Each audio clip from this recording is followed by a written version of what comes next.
you also have to be self-critical when you finish in the bottom of the table, and would be, I think, a bit too much if you would speak about the success once you finish on position 20. So it's not like we just want to praise ourselves or something like this. So but I think it's just a realistic view on what we've did. And of course you're tempted when you go into the Premier League season and you realize, okay, how much quality is around within all the other clubs, and also you judge how much money, for example, the clubs who were promoted with you are capable to spend. Then of course you're also a bit tempted to do something that is perhaps not healthy for a club on the mid and long term future. And if I'm honest, because we've done this in the past, we were in an unbelievably difficult situation. So I found the club when we, Stuart and Weber and me, we started in a situation where we had to develop players, and we had to sell our best players in order to keep the club running. And for example, without this sell of James Maddison to Leicester, I think it would be more than doubtful if this club would have had a future 2.5 years ago. And I think it was, of course, then difficult not to be tempted to bring some more quality in and to stick more or less to such a young group of players without any experience on the Premier League level. So let's be honest, we're playing more or less just with the same group that was promoted, and we even earned some money in the last summer, if I'm honest. But for that, we were capable to pay for the sins of the past. So the club is meanwhile financially absolutely solid. No problems at all. The club was able to invest in the infrastructure, in our training ground, in the facilities, and it was necessary also to invest in the stadium, for example. So we are the only self-funding club on this level. And for the mid and the long-term future, this season was definitely a success, and also important that we are, of course, also disappointed that we are not able to work a little sport miracle in order to stay in this league and to finish, perhaps above the line. That's also for sure. It was also due to many odds that were against us. Of course, when you want to work a miracle, you need a perfect start. You need a bit of luck in injuries. You need luck in the shape of the key players. And I think no other club was probably hit that much with the injury case curse than we were. So for that, we can judge it realistically. So it's not that we are dancing on the table that we have to go back, but I think it was definitely the right choice to resist against this temptation to risk also the future of the club just for the short-term success. And for that, I think for the mid and for the long term, it was definitely an unbelievably important season for Norwich City. Thank you very much. Thank you. Thanks, Ian. Okay, Paddy Davids from the EDP.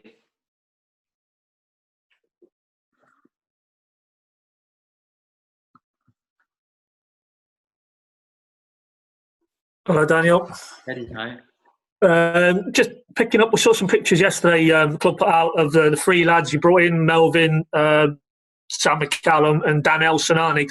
Just clarify, are they training not with the first team, and will they not be involved between now and the end of the season? I don't mean in terms of playing, but in terms of training and around the guys. Yes, exactly, because it would not make sense to mix it up. It's also important when some new players are coming in that you have some fresh blood, and then for that we didn't want to waste this opportunity already too early. But of course their season is already done since a long time, and they can't just sit around 5 months or something like this without any training and without playing football. For that we brought them already in, so they have the chance to work a bit on their fitness level, to also to adapt already to the training ground, to the facilities, to the city, to make sure that they find something where they can live and that they feel comfortable. Also, for example, for Melbourne City, also to already invest a lot in learning the language, for example, because of course when a young French player, he has to improve a little bit, and also to get used to a few faces, but it doesn't affect the group right now. So I think that's also quite important. But I think it's definitely the right decision also to give them the possibility to adapt and also to train, because we'll have unbelievable short summer breaks, so it's not, and also an unbelievable short preseason then. So for that, I think it's definitely the right choice to do this. Just broader speaking, you brought those guys in. I know we all know there's work going on to bring in other players. Do you think, particularly with the impact financially of the pandemic, do you think this is going to be a different transfer market? You know, lower fees for buying and selling players, a bit more realism, or do you think that's probably been a little bit philosophical about it, and it will probably still be quite a very difficult market to trade in? Perhaps a bit too early to judge. I think the market will be not overheated like it was in the years before. So I think that's definitely a fact. So let's wait how long it will last. I think in the end there will be probably also some crazy money moves or something like this. But I don't expect that much. Like in former years, I got the feeling. So the last 1 or 2 years it was already a bit quieter, but the years before were sometimes even crazy. And because of this pandemic situation, I expected even to be a bit quieter. And for us, I would judge it as more complicated, if I'm honest, because we were pretty solid anyway. We don't. Many clubs are hit pretty tough also by the financial situation of the pandemic situation, but we are unbelievably solid. So for that, there's no necessity to be scared or whatever.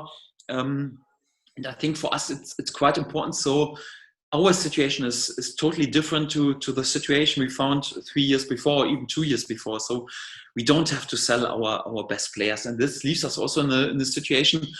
It's always a difficult season once you are relegated the first season and back on championship level, and because expectations are high, you are a bit more or less a favorite in the game, because everyone speaks about promotion. The teams who are relegated are perhaps one of the favorites, and it will be a difficult season anyway. And for that, I think our task should be to keep this group together, and also to keep especially the young lads and the quality players together. And for that, I don't want to put too much load and too much expectation also on the young lads, if I'm honest. So let's be honest. So we brought some young lads in from the second tier in France, from the Luxembourg League, and also from a lower tier here in England. So some interesting lads, some lads who have unbelievable potential, but it's not like they can already immediately replace a top class player. So it's more like we will give them the time to develop. We don't put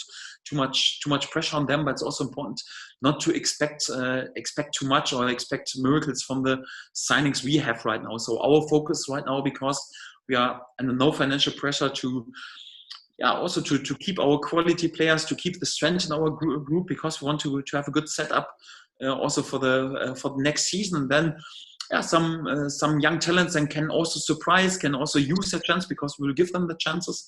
We'll give them the chance to develop and to surprise, and that's more or less our way also for the next season. I mean, this is a tough business, but particularly when it comes to the transfer market. Are you and Stuart going to have to be regarding, you talk about when you come out of that division, there's a lot of expectation. Are you going to have to make some tough calls? Some of these guys who've been with you on this journey, and maybe you feel for the next phase you just need to go in a slightly different direction.